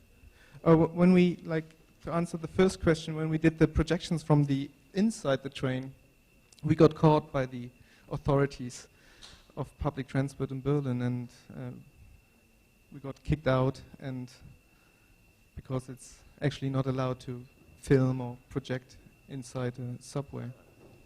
Okay. Any more questions in the audience? No? Then one question to round this up, because I can also imagine this being a great advertisement tool. For everyone that sits in a train is looking outside, even if there's nothing to see. So imagine there's something to see there, and it's a commercial. Did someone ever approach you for that? Loads. Yeah? Yeah. But in 2005, there was in Berlin this trend, which is still ongoing, that all the buildings are covered with scaffoldings and advertising. So, and the appearance of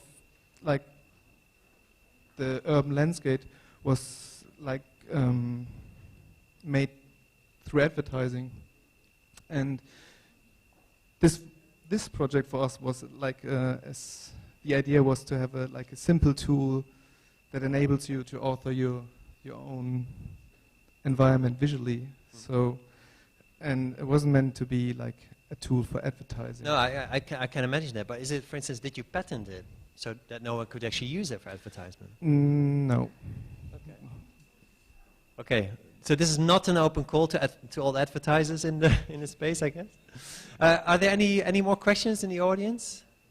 No? Okay, well then, thank you very much, Gunnar, for the demo. Thank you. And as Gunnar already announced, if you have your iPhone with some video footage on it, you can try it out on the Parasite later on.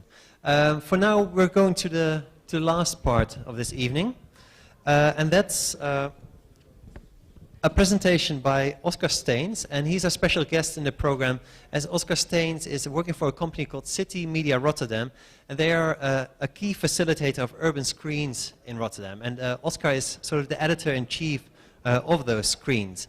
And he was willing to present the perspective of the facilitator here tonight and show us some of the success stories in their practice collaborating with artists. Okay. You can stand here, take this microphone and play the... Yeah?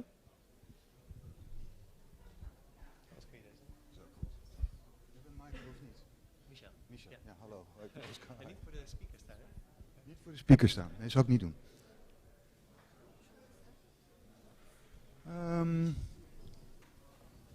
Ik sta ontzettend in het licht te kijken.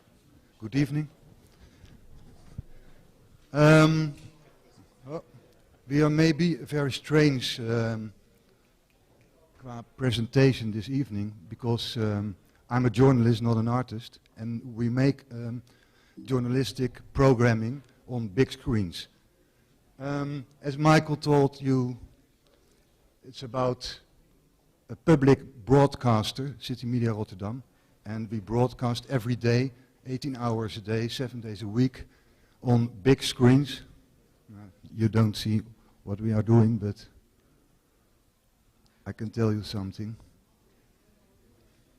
Yeah? We have two main themes. The first one is what we called a moving newspaper. It is what it is. We bring news about sports, economics, entertainment, culture, and so on. And the other side, and that's the main focus this evening, is what we called the moving magazine. In the magazine, you see a lot of different styles, not this, sorry, made by photographers, filmers, animators, and so on. This is not quite good, no? No, no.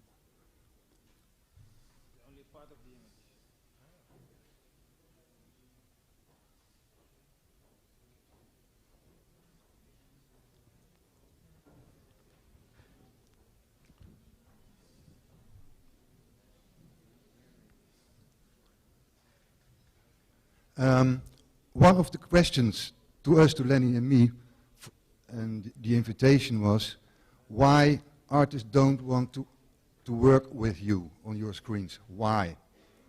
We said, it's not true, they work with us, tens of them, from musea, independent artists all over the world. And it's our meaning this evening to show you some examples. And then you can tell them they work with them and can tell them how to work with them. But we don't have built.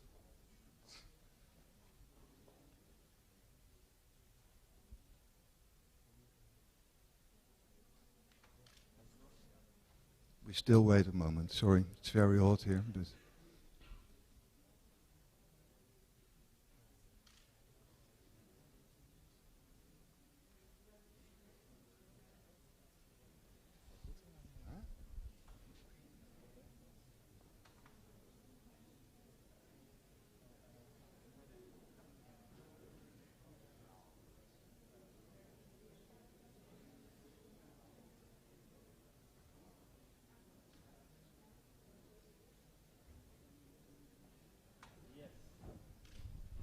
this is it.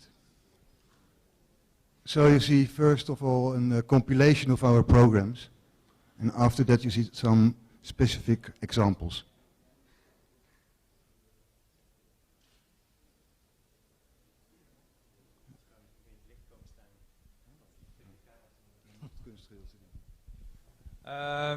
What you see here now is work of Dave Gray. He's a photographer and filmer, and he makes a big project of Rotterdam people.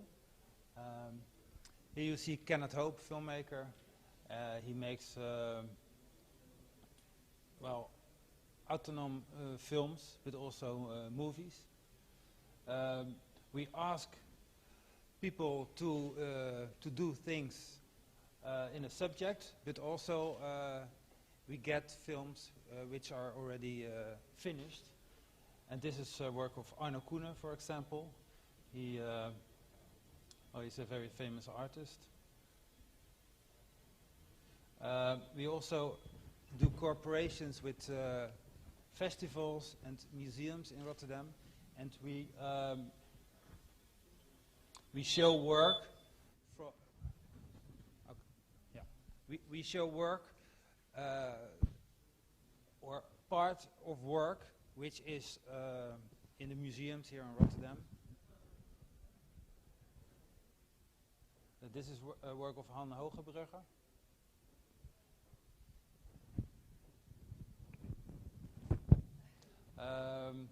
We broadcast in the subway, and we don't have sound.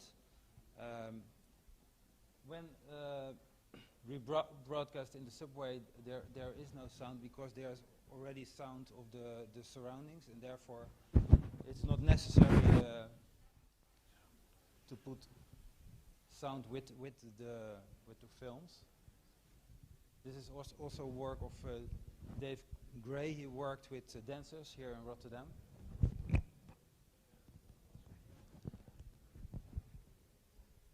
And you can also compare our broadcasting with a moving magazine or a moving newspaper. It has no sounds. So sometimes we put also text into the harder into the images. This is Wayne Horse. He had an exhibition here in the street in showroom Mama, and therefore we showed his work also here.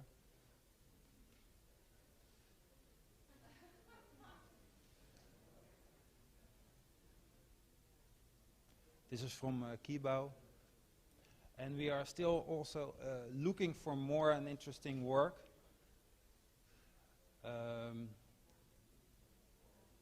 Well, as I told you, we broadcast in the subway, and therefore we look, or we know what kind of people are walking there, and therefore in the morning, in the afternoon, and in the evening, the things we broadcast are different. This is from Adrian Lokman. Every month he gives us another film, and then we broadcast it.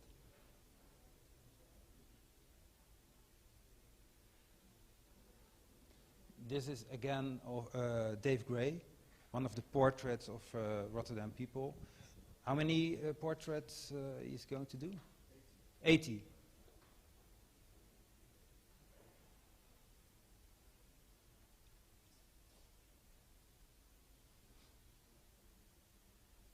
This is by Janneke Makers.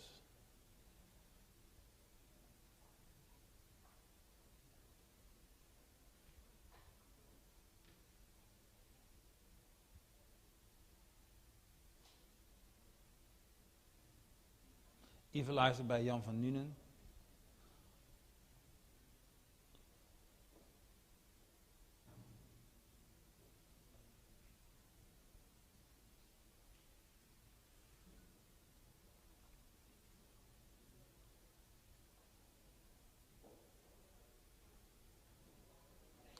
This is a project we did with Urbi et Orbi and Antistrot. They worked together for this project. They made this especially for our screens.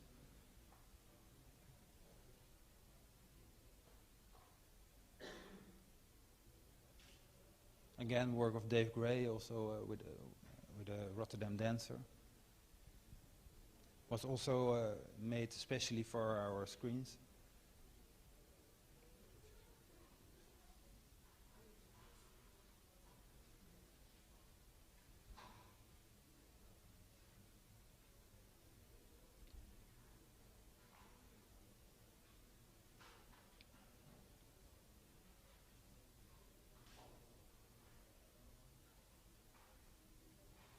Last year there was the Brazil Contemporary exhibition in 3 museums in Rotterdam, in Boijmans, in the NIE and in the Photo Museum. And we made a compilation of work which was in these museums.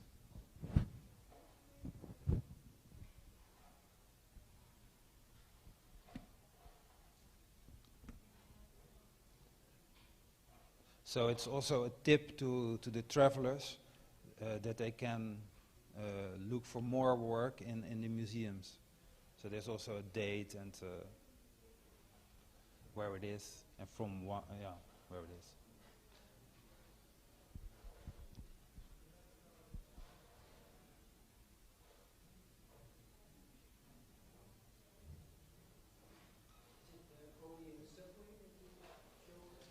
Well, maybe Oscar can tell you about that. It's not only in the subway, but it's now the most important place. Yes.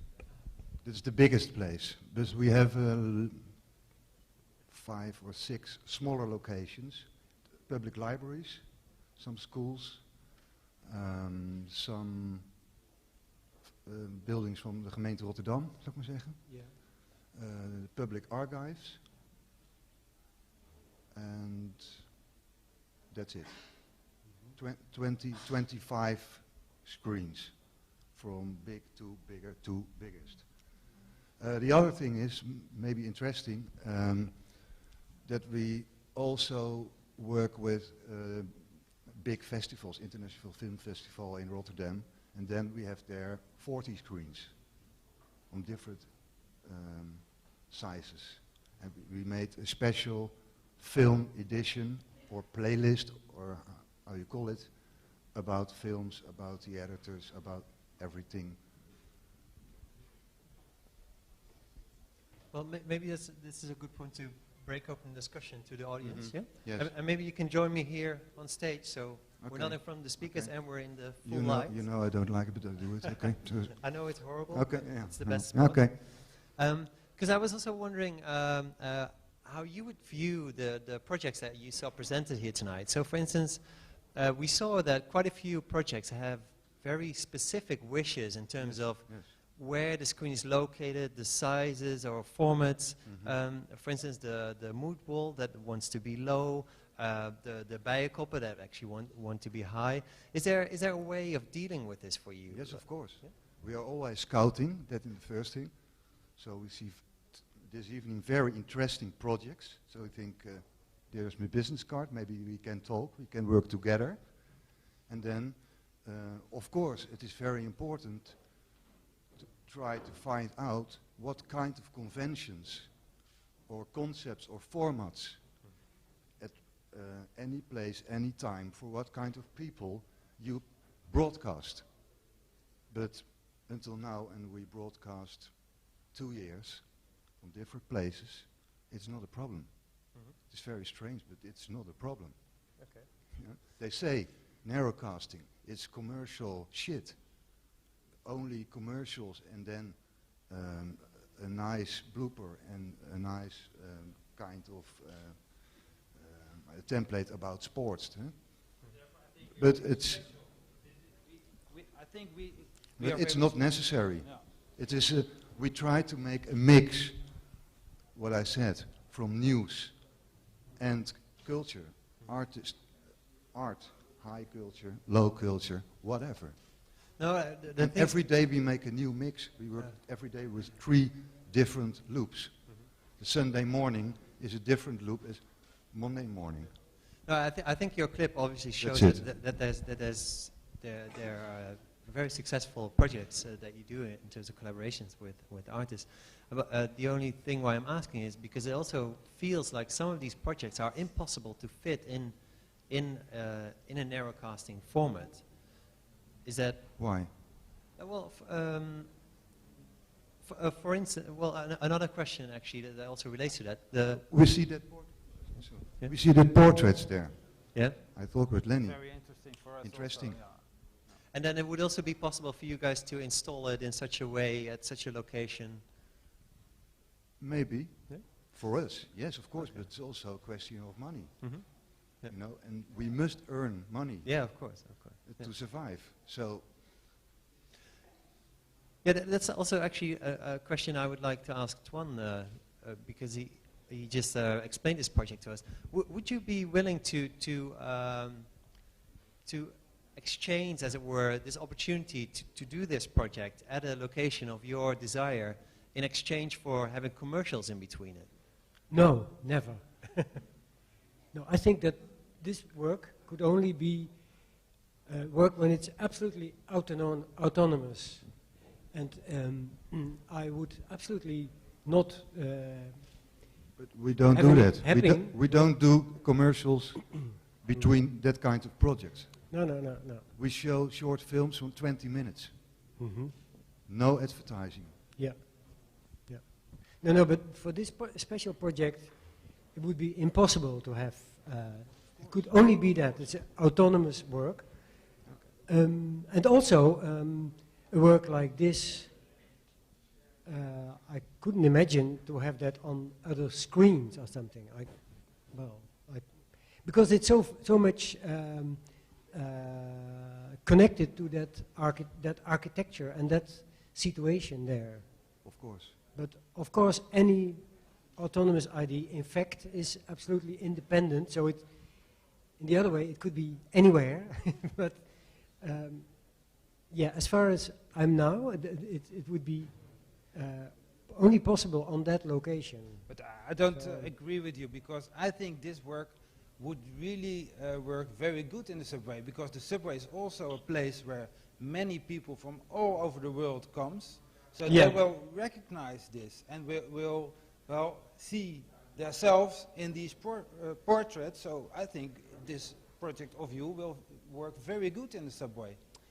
Yes, so how do you imagine that then? Because the screens, there are... Very big, so like this. I would like to interrupt you, because I think we're bigger going than that. into detail here, and I think this would be an interesting discussion for you privately to continue. But I want to ask one more question in relation to the other projects. For instance, if we look at a project called Beam It, where you don't have control over the content that's being brought on the screen, would that be a problem in a... That's impossible. Yeah. Because our bosses said, you have also kids, you have this and that. So we don't do that. Okay. So, Rui, you don't get a business card?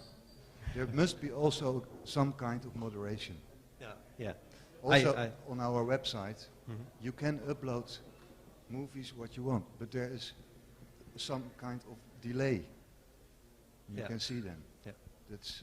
No, I think that's totally reasonable. You know? Okay, I think everyone's getting a little bit restless, and we all want to start drinking those screensaver cocktails. So I'd like to thank Oscar and colleague.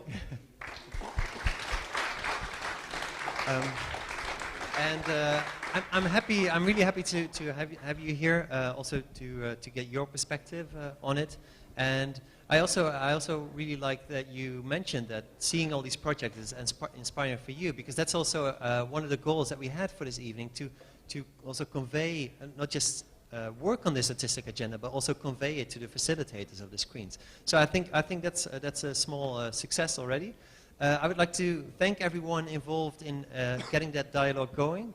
Of course, Michelle Teran for opening our evening and the demo of the purse.